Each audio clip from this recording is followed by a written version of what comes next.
Alhamdulillah, jubah imam dan jubah pelajaran-pelajaran pun boleh cakap. Ini jubah dari saya buat daripada datang Tahfiz Al-Quran Negeri Perak. So alhamdulillah dia orang dah siap dah jubah imam dan jubah mufti apa semua. Saya pernah tempah jubah-jubah imam dan Bilal dan jubah mufti. InsyaAllah boleh datang ke Din Tela. Alhamdulillah ini hasil kita. Alhamdulillah semua dah siap.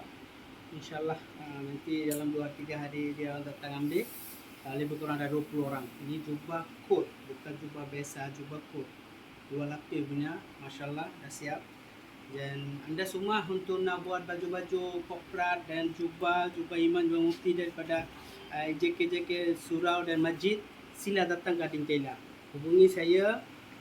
Anda semua kalau nak hubungi saya 019-575-9478 Din Tela. Google pun boleh Din Tela, insyaAllah boleh sampai depan kedai saya. Alhamdulillah, West pun Din Tela juga, semua Din Tela insyaAllah. So hasil inilah Alhamdulillah. Nanti kita akan update lagi. Dia orang sudah pakai, baru nampak dia punya hasil. Alhamdulillah. Inilah. Okay, terima kasih.